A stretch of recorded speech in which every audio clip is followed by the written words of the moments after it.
नमस्कार दोस्तों, स्वागत है आपका स्टडी फॉर सिविल सर्विसेज में। वीडियो को पूरा देखिए। कोई भी आपका फीडबैक है, कोई सजेशन है, तुरंत वीडियो में कमेंट करके जरूर बताइए। अच्छा लगे तो वीडियो लाइक जरूर कर लीजिए और ऐसे वीडियो लगातार फ्री में पाने के लिए चैनल को तुरंत सब्सक्राइब कर लीजिए और बेल आइकन को जरूर टैप कर लीजिए ताकि आगे भी सारे वीडियो आपको मिलते रहे। यूट्यूब में फॉलो करते हैं तो प्लीज ये वाला फ्री टेलीग्राम चैनल जरूर ज्वाइन कर लीजिएगा। सारे नोटिफिकेशन, सारे अपडेट यहीं पे आते हैं, ध्यान रखिएगा। स्टडी फॉर सिविल सर्विसेज का कोई भी पेड ग्रुप अगर आपको ज्वाइन करना है तो सिर्फ 856480530969608608960455 यही नंबर है हमारे, सिर्फ जहां पे कॉल या व्हाट्सएप कर सकते हैं। इंस्टाग्राम पे हमारा पेज जरूर फॉलो कर लीजिएगा, स्टडी फॉर सिविल .सर्विसेज है। ट्विटर पे हमको जरूर फॉलो कर लीजिएगा, @स्टडी फॉर सिविल्स है। Hello everyone, welcome you all to study for civil services. आज की हमारी डेट है 11 मई और 11 मई के हमारे इंपॉर्टेंट आर्टिकल्स कौन से हैं कि देखो, अभी जो टीए है, टीए का एक एग्जाम भी होता है, टेरिटोरियल आर्मी कहते हैं, उसमें वुमेन ऑफिसर्स की भर्ती होनी चाहिए। स्मार्ट मीटर्स, चाइना के प्रति भारत की रणनीति क्या होनी चाहिए, यूरोपियन संघ पर कार्बन टैक्स लगाया जा रहा है, कृषि निर्यात, फार्म एक्सपोर्ट्स, अंतर्राष्ट्रीय चिंता संबंधी सार्वजनिक स्वास्थ्य आपातकाल।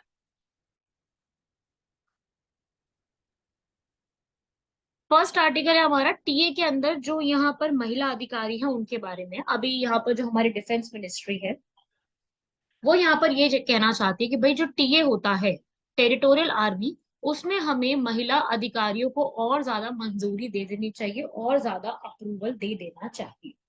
टीए एक रेगुलर आर्मी का ही पार्ट है जिसके अंदर विमेन की एंट्री 2019 से कमीशन कर दी गई है, अप्रूव कर दी गई है, जिनका ये प्रेजेंट रूल है कि जो है रेगुलर आर्मी के साथ साथ जो रेगुलर आर्मी के हमेशा के काम होते हैं उनसे उनको थोड़ा सा यहाँ पे मुक्ति दे करके बाकी चीजों से निपटने और समुदायों के जीवन को प्रभावित करने और देश की सुरक्षा को खतरे की स्थिति में होने से बचाने के लिए है।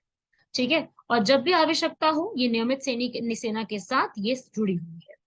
तो ये एक तरीके से टेरिटोरियल आर्मी हमारे भारत में काम करती है, जो कि सैन्य की तैयारी को और मजबूत रखती है, क्योंकि इसके अंदर सारा जेंडर मिक्स होता है, मेल फीमेल दोनों हैं, अब तो अलाउड भी कर दिए गए हैं। और साथ ही साथ यहाँ पर नौकरियों के आवेदक पूल के विस्तार से इच्छुक भर्तियों की गारंटी भी मिलती है इसके अंदर। इसकी प्रभावशीलता भी बहुत अच्छी है, क्यों? क्योंकि यहाँ पर महिलाओं की जो भागीदारी है उसको बढ़ाने की भी कोशिश की जा रही है, महिलाओं के एकीकरण की सुविधा की जा रही है, उसमें जो इकट्ठा करे। और अभी तक ये सोच रहे हैं कि भाई एक सांस्कृतिक जो है वो ये चलता आ रहा है कि यहाँ पर जो है मेल ही सबसे ज्यादा रहेंगे, उनको मतलब इस तरीके के कल्चर को रिमूव करने की कोशिश की जा रही है कि हमें क्या बढ़ावा देना चाहिए, यहाँ पर फीमेल्स को भी बढ़ावा जो है आगे वो देना चाहिए। साथ ही साथ आधुनिक युद्ध और जनता का समर्थन होना चाहिए। सशस्त्र बलों में सेवा करने के लिए जो महिलाएं हैं उनका समर्थन यहाँ पे नहीं कम होना चाहिए, क्योंकि युद्ध करने के तरीके में काफी बदलाव आया है और युद्ध में सेवा करने वाली महिलाओं की आवश्यकता को भी यहाँ पर बढ़ावा दिया गया है। तो ये एक आपको छोटा सा आर्टिकल है, पता होना चाहिए। और महिलाओं के लिए यहाँ पर जो करियर का एडवांसमेंट है वो भी यहाँ पर बढ़ावा दे दिया गया। विमेन को यहाँ पर एक तरीके से एक वुमेन एम्पावरमेंट, सशक्तिकरण की बात करें, सेम अपॉर्चुनिटी मेन के जैसे दी जा रही है। ट्रेनिंग प्रोवाइड की जाएगी तो यहाँ पर फिजिकल स्ट्रेंथ भी काफी ज्यादा इंप्रूव हो जाएगी।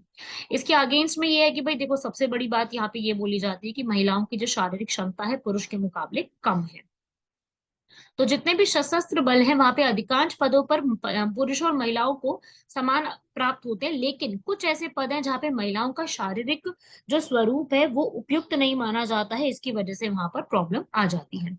इसकी वजह से होता क्या है कि सेवा करने वाली जो महिलाएं हैं उनको उच्च कोटि दर का सामना करना पड़ेगा। साथ ही साथ उनकी दक्षता जो है वो भी बढ़ेगी, यहाँ पर उनकी एफिशिएंसी को भी यहाँ पर इंक्रीज करना चाहिए, मनोबल और सामंजस्य को इंक्रीज करना चाहिए, सैन्य की तत्परता को इंक्रीज करना चाहिए। तो ये एक प्रॉब्लम है यहाँ पर। ऐसा कई बार होता है ना कि जैसे बहुत सारी ऐसा मतलब देखा गया है कि बहुत सारी वैकेंसीज भी होती है, तब भी महिलाएं उन वैकेंसीज को कंप्लीट नहीं कर पाती है। क्यों? क्योंकि वहां पर वो क्वालिफाइड नहीं होती इनफ उस रोल के लिए। तो ये होता है कि भाई इस वजह से ये एक महिलाओं को इंटीग्रेट करना एक अच्छा कदम नहीं माना जाता है। ऐसा कई बार देखा गया। जैसे मैं आपको एक एग्जांपल देती हूँ कि दिल्ली पुलिस की कोई एसआई की वैकेंसी निकली या कोई कांस्टेबल की वैकेंसी निकली, उसमें महिलाओं के लिए जो अलग से कोटा है या सीट्स रिजर्व है उसमें उतनी भी महिलाएं फिलअप नहीं हो पाती, क्योंकि ऐसा कहा जाता है कि महिलाएं उसमें पूरी तरीके से जो है शामिल नहीं है। लाइक उसमें जो महिलाएं हैं ना वो क्वालिफाइड नहीं है उस पूरे रोल के लिए, उनका क्वालिफिकेशन उसमें क्रॉस नहीं कर पाता है। सैन्य की तत्परता जो है वो थोड़ी सी कम देखने को मिलती है, कि सैन्य जो है यहाँ पर तत्पर नहीं है काम करने के लिए। ठीक है। परंपरा जो है उनकी, उसमें जो है ये बोला गया कि भाई जो पुरुष है यहाँ पर कुछ भूमिकाओं को यहाँ पर अच्छा जो है करते हैं। अपने लड़ाकू इकाइयों में महिला की रक्षा करने के लिए मूर्खतापूर्ण कार्य कर सकते हैं। ठीक है, उस समय ये हो सकता है। और दुश्मन द्वारा दुर्व्यवहार किया जा सकता है, जैसे पुरुष और महिला दोनों कैदियों की यातना करना, बलात्कार का खतरा होता है, लेकिन स्वदेशी समाज के लोग महिला कैदियों के साथ दुर्व्यवहार करने के इच्छुक हो सकते हैं। तो ये प्रॉब्लम्स हमें देखने को मिलती है। तो ये एक सबसे बड़ा रीजन है कि महिलाओं के साथ थोड़ा सा यहाँ पर इसमें आर्गुमेंट अगेंस्ट में है कि हमें आर्म्ड फोर्सेस में महिलाओं को रिक्रूट करना चाहिए या नहीं। तो ये पूरा एक कॉन्सेप्ट है जिसमें ये सब बताया गया कि महिलाओं को किस प्रकार से आगे बढ़ने का मौका मिलना चाहिए। अब यहाँ पर जैसे है next topic, smart meters. Smart meters जो है ना, यहाँ पर एक तरीके से इंडिया का नया इनिशिएटिव आया है, जिसमें भारत क्या करेगा, डीकार्बोनाइज करते हुए, जितनी भी आपको जानते हैं कि हमारे भारत में विद्युत की जो मांग है वो बढ़ती जा रही है। विद्युत की मांग काफी ज्यादा, इलेक्ट्रिसिटी की मांग बढ़ती जा रही है, उसको पूरा करने के लिए ये स्टेप लिया गया है। ठीक है, इसमें आप लोग जो है मतलब क्या करेंगे, इसमें बहुत ही स्मार्ट तरीके से उसका पूरा खपत करेंगे, ऊर्जा का प्रबंधन करेंगे, ऊर्जा के संसाधनों को एक तरीके से एकीकरण करने की कोशिश करेंगे। ठीक है। स्मार्ट मीटर्स जो है वो एक नई पीढ़ी के ऊर्जा मीटर होते हैं, जिनका उपयोग क्यों किया जाता है, वास्तविक समय में विद्युत ऊर्जा की खपत को रिकॉर्ड करने के लिए किया जाता है। ये एक सामान्य मीटर से अलग नहीं दिखता है, ये एक मॉडेम के रूप में होता है, जिसका उद्देश्य होता है कि फ्री बैंड रेडियो फ्रीक्वेंसी पर एक मीटर लगा देना केंद्र प्रणाली के बीच दो तरफा संचार को सक्षम बनाता है। साथ ही साथ इसमें और क्या चीजें हेल्पफुल होती हैं, कि इसके अंदर जितनी भी बिजली कटौती हो रही है उसका पता लगाना, बिजली चोरी का पता लगाना, ओवरलोडिंग रोकने के लिए काम करता है, ऊर्जा और धन की बेहतर बचत करने के लिए काम करता है, बिजली की खपत को रिड्यूस करता है। तो ये सारी चीजें इसमें काफी अच्छे तरीके से की जाती हैं।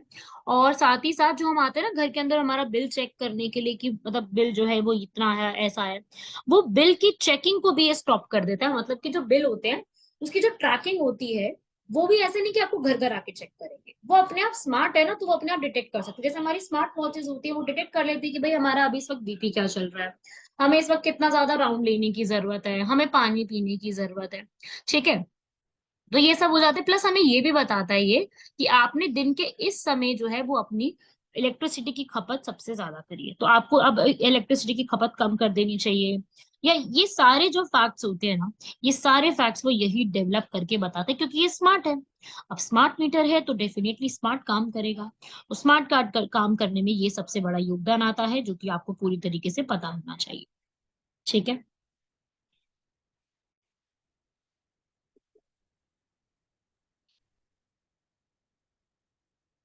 तो यहाँ पर जितने भी यहाँ पर चेंजेस होते हैं वो बताए जाते हैं। इसके टेक्नोलॉजी में बेनिफिट्स बहुत ज्यादा है, अगर ये पूरा रिप्लेस कर देता है। हो सकता जैसे अब जैसे क्या होता है ना, एलपीजी गैस सिलेंडर्स को रिप्लेस करने के लिए पाइपलाइन लगाई गई, बहुत सारे घरों में पाइपलाइंस को डाल भी दिया गया। धीरे धीरे इंप्रूव हो रही है, बिल्कुल इंप्रूव नहीं हो गई, लेकिन धीरे धीरे करके ये इंप्रूव होती जा रही है। ठीक है। तो ऐसे करते करते काफी सारी चीजें इंप्रूव हो चुकी हैं। अब ये भी आगे 2025-26 तक आते आते स्मार्ट मीटर नेशनल प्रोग्राम पुराने इलेक्ट्रिक मीटर्स को रिप्लेस कर देगा। और अब तक भारत में 5.5 मिलियन से भी अधिक स्मार्ट मीटर स्थापित किए जा चुके हैं, 100 मिलियन से अधिक स्वीकृत भी किए जा चुके हैं। और ये सारे डिस्ट्रीब्यूशन की जिम्मेदारी डिस्कॉम्स की होती है, पावर डिस्ट्रीब्यूशन कंपनी, जिन्हें यहाँ पर आप जो है प्रॉपर तरीके से इसको एस्टैब्लिश किया जा रहा है। और अभी रिसेंट जो है एक स्टडी आई है, उसके अनुसार अधिकांश स्मार्ट मीटर के जो उपयोग करता है वो पहले से ही कुछ प्रौद्योगिकी लाभों का अनुभव कर चुके हैं इसके अंदर, जिसमें काफी सारी स्टेट्स में इसको इम्प्रूव करने की बात भी हो रही है। ठीक है। तो आगे आने वाले समय में यही है कि हम लोगों को जो है प्रॉपरली डिजिटलाइजेशन पावर सेक्टर बना देंगे, स्मार्ट मीटरिंग लगा देंगे, यूजर सेंट्रिक होगा। मिनिस्ट्री ऑफ पावर इसको सारा काम करेगी। स्मार्ट मीटर क्या है, स्मार्ट मीटर की ऐप डाउनलोड करनी है फोन में, ये सब कुछ आपको मिनिस्ट्री ऑफ पावर एक्सप्लेन करेगी। और ये सारे के सारे यहाँ पर हमें डिस्कॉम्स जो है वो पूरा काम करेगी, किसके साथ मिलकर के, एडवांस, ये काम किसके साथ करेगी, advance metering infrastructure service providers. ठीक है। ये उन्नत मीटरिंग इंफ्रास्ट्रक्चर सेवा प्रदाताओं के साथ मिलकर के काम करती है, जिसके अंदर यहाँ पर पूरी सारी चीजें जो है वो बताई गई हैं। ठीक है भाई, डिस्कॉम का ये देख सकते हो आप यहाँ पर, ये सारी चीजें ये यहाँ पर एक्सप्लेन किया गया है पूरा। और यही सारी चीजें इसके अंदर पूरे तरीके से लिखी हुई है कि किस किस तरीके से काम इसके अंदर चलेगा।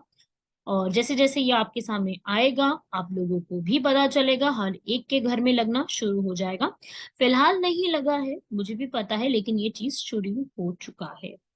ठीक है, तो ये आप लोगों को यहाँ पर पूरा समझना चाहिए। ये पूरा का पूरा अपने आप में बहुत ज्यादा इंपॉर्टेंट है।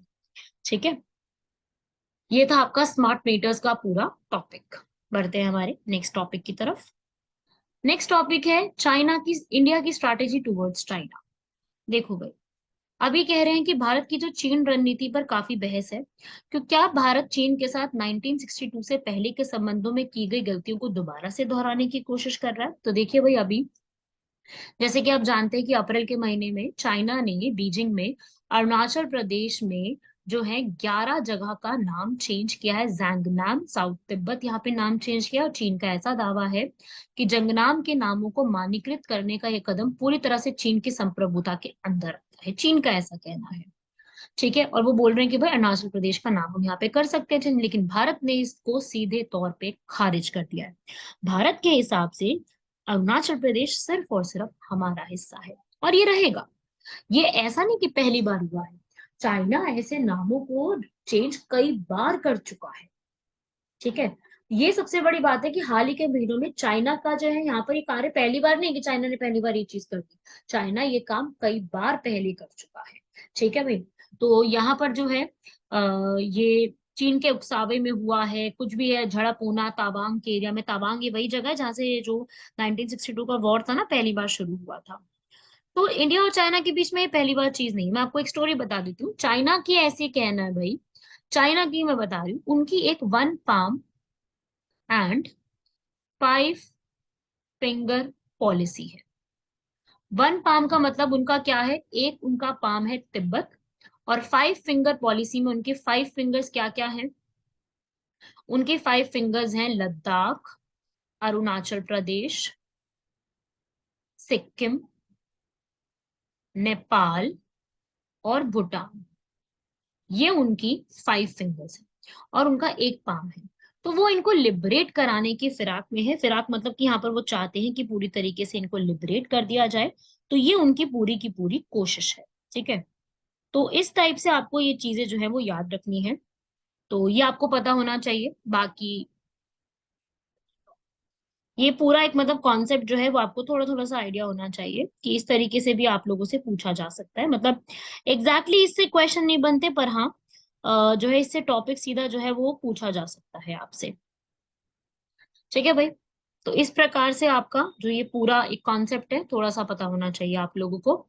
और साथ ही साथ यहाँ पर ये नाम चेंज करना, क्लैशेस होना, ये कोई नई बात नहीं है, ये बहुत पुरानी चीजें हैं। और ये चीजें बहुत बार जो है आपको देखने को मिलेंगी ही मिलेंगी।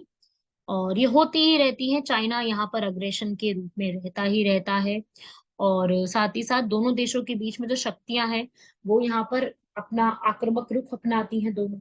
शत्रुतापूर्ण है, हमेशा से रहे हैं। 1962 चाहे पंचशील ट्रीटी साइन करी थी 1954 में, बट फिर भी पंचशील ट्रीटी साइन थी या नहीं थी, स्टिल ये चीजें जो है वो एग्जिस्ट करती हैं। ठीक है, तो आपको ये सब समझना होगा। ये सारी बातें जो मैं आपको यहाँ पे बता रही हूँ, ये सब आप लोगों को बातें समझनी है कि this is the thing that is going on. ठीक है,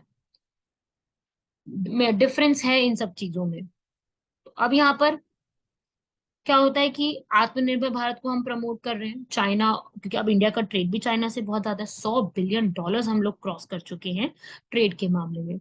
और इसके अलावा सरकार के विभिन्न मंत्रालयों के बीच में आम सहमति नहीं है कि भाई चाइना पे जो भी हमला होता है उसका जवाब कैसे देना है। तो ये सब चीजें यहाँ पर एक एक ना एक तरीके से आपको एक बहुत ज्यादा कोऑर्डिनेशन करने की जरूरत है। तो यहाँ पर वो बात हो रही है कि जो 1962 के दौरान जब हमारे प्रधानमंत्री नेहरू जी थे, तो वहां पर जो उस समय जो हमारी गलतियां हुई थी, क्या अब वही सेम गलतियां हम दोबारा दोहराने जा रहे हैं।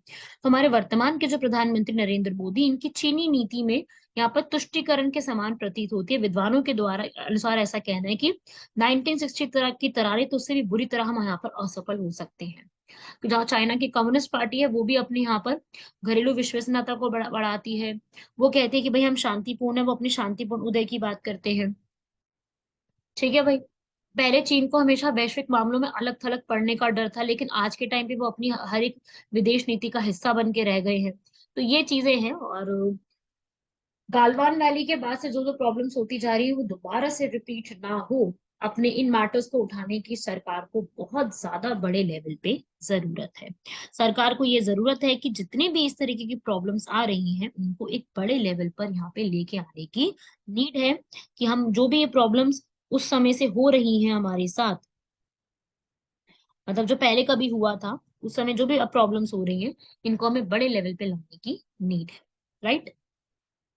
फिर आता है हमारा फोर्थ टॉपिक। वो कहता है कि जो यूरोपियन यूनियन है उसमें जो यहाँ पर कार्बन टैक्स है उनका यहाँ पर, तो वाणिज्य मंत्रालय है जो भारत का, वो कार्बन कर लागू करने के यूरोपियन संघ के निर्णय के विरुद्ध नए नए विकल्पों की तलाश कर रही है। यूरोपियन संघ की यहाँ पर क्या है कि यूरोपियन संघ जो है यहाँ पर वो एक कार्बन सीमा के लिए एक तंत्र बना रहा है। ये कार्बन सीमा संयोजन तंत्र जो है इसके अंतर्गत इस वर्ष अक्टूबर से गैर हरित प्रौद्योगिकियों को लागू करने वाले उत्पादकों के आयात पर एक निगरानी तंत्र रखेगा, जो कि 2026 से कर की व्यवस्था लागू करेगा।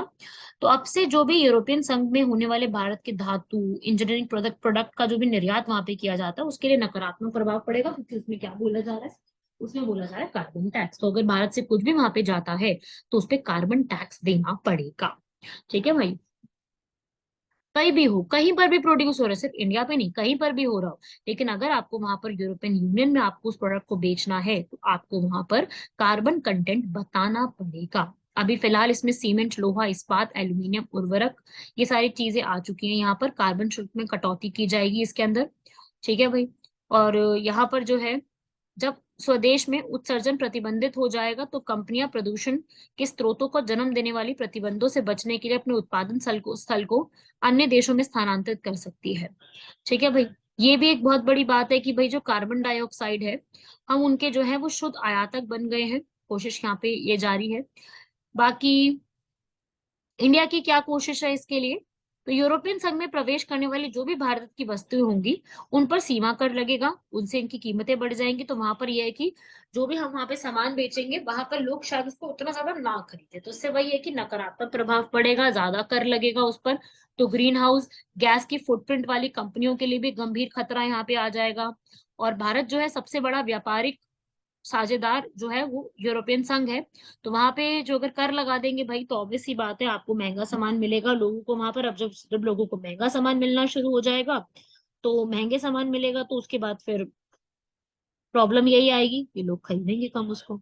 अब महंगा तो देखो यार सब कोई अवॉइड ही करते हैं ना, कि भाई यार उसका ऑल्टरनेटिव अगर दूसरा मिल रहा है सस्ते में और सेम ही ऑल्टरनेटिव है तो हम महंगा वाला क्यों ही खरीदें। तो ये एक चीज है। ठीक है भाई। नेक्स्ट है हमारा फार्म के एक्सपोर्ट्स। कृषि में जितना भी निर्यात किया जाता है, भारत के कृषि निर्यात को विपरीत परिस्थिति का सामना क्यों करना पड़ सकता है। तो भारत में भाई जो भी यहाँ पर फार्म एक्सपोर्ट्स होते हैं, जैसे कि हम लोग शुगर, राइस वगैरह, इन्फ्लेशन की वजह से प्रॉब्लम आ सकती है। जैसे अभी यहाँ पर डेटा आया है, मार्च 31 मार्च 2023 तक समाप्त हुए जितने भी वित्तीय वर्ष है उसमें कृषि आयात और निर्यात दोनों की अभूतपूर्व प्रगति यहाँ पे देखने को मिली है। यहाँ पे डेटा ये डिपार्टमेंट ऑफ कॉमर्स का आया है, जिनके हिसाब से 53.15 बिलियन डॉलर आयात और 35.69 बिलियन डॉलर यहाँ पे दिखाया गया। ठीक है भाई। ये रिकॉर्ड यहाँ पर पार किया गया इस चीज को लेकर के। और एक्सपोर्ट इंक्रीज क्यों हुआ, सबसे ज्यादा एक्सपोर्ट हमारा इंक्रीज हुआ है राइस और शुगर का। ठीक है। चीनी का और चावल का। 2021-22 में हम लोग 9.66 बिलियन डॉलर का यहाँ पे करते थे, अब हमने और बढ़ा दिया है इसको। चीन के निर्यात में पहले 4.60 हुआ करता था पहले, अब 4.60 बिलियन डॉलर पहुंच गया, जबकि पहले 2.79, 1.97 कम कम रहा करता था। और अगर मैं आयात की बात करूं, तो आयात के मामले में कॉटन यहाँ पे कम हो गया है। जीएम क्रॉप्स आ गई है, ब्यूटी कॉटन आ गई है, तो वो अच्छा खासा इंपोर्ट होने लग गई है यहाँ पर। तो अगर इंटरनेशनल प्राइसेस हैं, जो अंतर्राष्ट्रीय कीमतें हैं, वो यहाँ पर चेंज होती हैं, तो हमारे प्राइसेस में जो है यहाँ पर वो फर्क पड़ेगा। और केंद्र सरकार ने पिछले मई में गेहूं के निर्यात पर भी प्रतिबंध लगा दिया था, टूटे हुए चावल पे प्रतिबंध लगा दिया, तो वो कुछ ना कुछ प्रभाव इसके ऊपर पड़ता ही पड़ता है। लेकिन सरकार ने एक्सपोर्ट को और ज्यादा बढ़िया बनाने के लिए काफी सारी चीजें करी हैं, जैसे कि अपनी एक्सपोर्ट बास्केट को यहाँ पर निर्यात टोकरी को विविधता लेके आए हैं। जल्दी खराब होने वाली वस्तुओं पर ध्यान दिया है। स्वदेशी, जैविक, जातीय, पारंपरिक, गैर पारंपरिक कृषि उत्पादों को यहाँ पर ठीक करने की कोशिश करी है। ठीक है भाई। तो ये सारी चीजें, एक नया मैकेनिज्म तैयार करा है। तो एक डिस्ट्रिक्ट को ना एक एक्सपोर्ट हब इनिशिएटिव के रूप में चूज करा है कि हम डिस्ट्रिक्ट के मामलों में ही सारा एक्सपोर्ट जो है वो किया करेंगे। नई नई यहाँ पे प्रोडक्ट्स की से स्कीम बनाई है, जैसे सेंट्रल सेक्टर स्कीम बना दी यहाँ पर। ठीक है, सारा कुछ जैसे grapes, mango, banana, onion, rice, cereals, pomegranate, floriculture, plant material, ये सब कुछ क्रिएट किया है। नई नई यहाँ पर अब प्रिपरेशंस किए हैं। तो ये बहुत सारी चीजें ऐसी हैं जो गवर्नमेंट ने प्रिपेयर करी, जिससे हम कृषि का अपना एक्सपोर्ट को है वो इंक्रीज कर सकते हैं। लास्ट आता है हमारा कोविड-19 का, कभी भी यहाँ पर उसके लिए हेल्थ इमरजेंसी में। अभी यहाँ पर ये बात की गई कि कोविड-19 जो है वो एक हेल्थ इमरजेंसी अब नहीं रह गया है। डब्ल्यूएचओ ने ये बोला है, ये एक नॉर्मल डिजीज बन के रह गया है। क्यों? क्योंकि ये अब कभी खत्म नहीं होगा, कभी ना कभी आएगा। इसकी फैलने की संभावना बहुत ज्यादा है। आप सभी जानते हैं कि बहुत तेजी से फैलता है। जैसे आपको पता है, फीवर, कोल्ड, ये सब एक नॉर्मल सी चीजें बन के रह गई हैं, जिसमें अगर कभी भी प्रॉब्लम होती है तो हम दवाई ले लेते हैं और we will feel fine, like viral वगैरह कह करके इसको खत्म कर दिया जाता है। सेम ऐसी कोविड-19 भी एक ऐसी बीमारी ही बन के रह गया है। ठीक है, तो यहाँ पे इसका इम्पैक्ट काफी बड़ा पड़ता है। एज यू ऑल नो, इसका काफी बड़े लेवल पे इम्पैक्ट हमें देखने को मिलता है। तो उसी रिस्पेक्ट में कोविड-19 अब एक हेल्थ इमरजेंसी के रूप में काउंट नहीं किया जाएगा। ठीक है, इसका सामाजिक इम्पैक्ट भी काफी ज्यादा पड़ता है, सोशल इम्पैक्ट भी काफी ज्यादा है, और इसका इकोनॉमिक इम्पैक्ट भी काफी ज्यादा देखने को मिला है। वो तो हमें देखने को मिला, ये कंट्रीज का क्या रिस्पॉन्स रहा है, अर्जेंसी कितनी ज्यादा है। ठीक है, बट डिजीज को रोकने की एक्सपर्ट के रिकमेंडेशन, उन सब के हिसाब से ये बताया गया कि ये डिजीज बहुत बड़ी परेशानी के रूप में नहीं रह गया है। डब्ल्यूएचओ ने बताया भाई कि कैसे रिस्पॉन्ड करना है, कैसे प्रोटेक्ट करना है, इसके स्प्रेड को कैसे रिड्यूस करना है, सारी चीजें लिखी गई हैं। ठीक है भाई। तो यहाँ पर पब्लिक हेल्थ इमरजेंसी है, इंटरनेशनल कंसर्न की बिल्कुल है, पर उसके लिए बहुत सारे स्टेप्स को यहाँ पर बना दिया गया है, तो वो भी आपको शॉर्ट में पता होना चाहिए। ठीक है भाई, ये सीरियस सिचुएशन है किस तरीके से, वो सारा है। और अभी इमरजेंसी नहीं है, ये इमरजेंसी बिल्कुल भी नहीं रह गई है, चाहे केसेस में स्पाइक हुआ है कैसा भी है, इमरजेंसी के रूप में अब ये नहीं रह गई है। ठीक है, नेक्स्ट है भाई, क्वेश्चन है आज का। जैसे कि आपको पता है, एक साइक्लोन, साइक्लोन यहाँ पर, जैसे अभी मोका साइक्लोन अभी बना है बांग्लादेश में, कंफर्म हुआ है मोका साइक्लोन।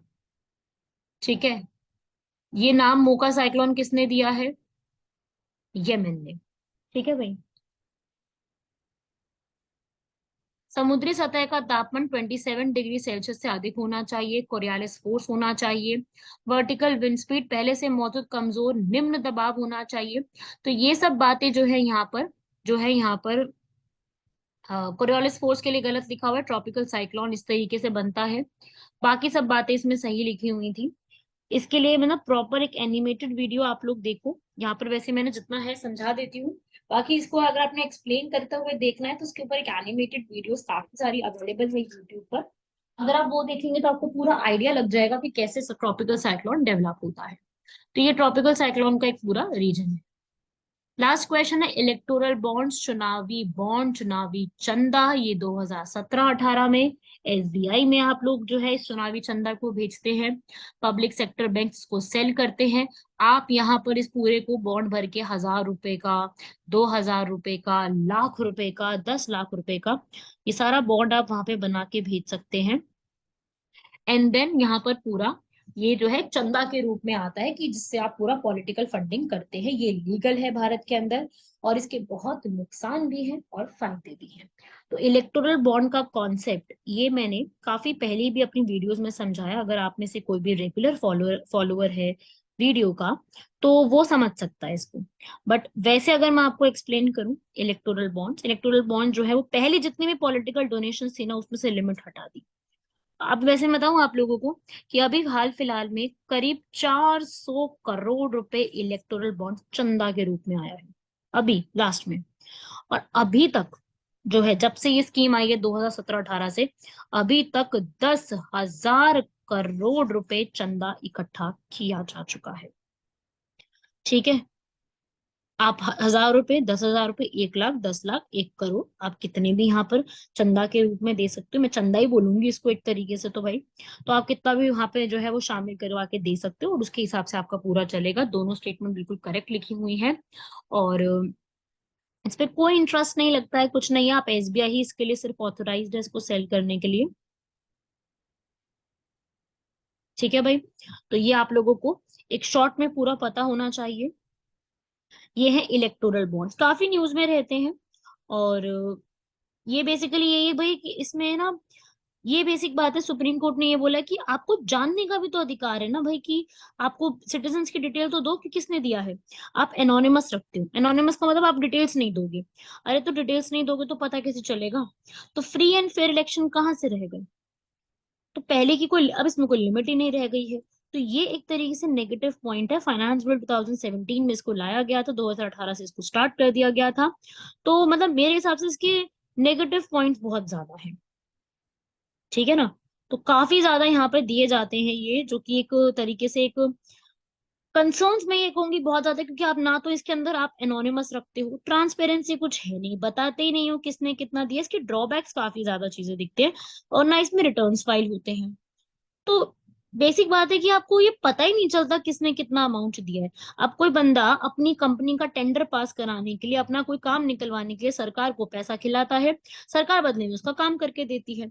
तो ये तो फिर मतलब वही बात होगी ना, आपस की पॉलिटिक्स चल रही है, फिर देश के लिए क्या हो रहा है? तो डेमोक्रेसी कहाँ की बच गई? तो एक ये negative point which I particularly feel कि दिस इज नेगेटिव। अदरवाइज ठीक है, कॉन्सेप्ट जिस भी सोच से लाया गया दैट इज फाइन। बट ये एक कॉन्सेप्ट है जो कि गलत, मुझे बिल्कुल गलत देखने में लगता है। क्लियर हुआ सबको यहाँ तक? तो इस तरीके से आपको ये पूरा एक कॉन्सेप्ट है जो कि बिल्कुल पता होना चाहिए। ये वीडियोस अपनी कंप्लीट कीजिए। बाकी आप में से जो भी लोग यूपीपीसीएस की तैयारी कर रहे हैं, जिनका भी यूपीपीसीएस आने वाला है, उनको मेरी तरफ से बहुत बहुत ज्यादा ऑल द बेस्ट। सारी वीडियोस अपनी कवर कीजिए। Environment, history, geography, polity, current affair तो बिल्कुल छोड़ के मत जाइएगा। पूरे वीडियोस एकदम से रट डालिए सारी। सारे क्वेश्चन, वेन्यू कहाँ पर है, कौन सी क्या चीज कहाँ पे हो रही है, सब इम्पोर्टेंट है। करिए इस चीज को। बाकी हम मिलते हैं आप लोगों से नेक्स्ट लेक्चर में। तब तक के लिए धन्यवाद, शुक्रिया, जय हिंद।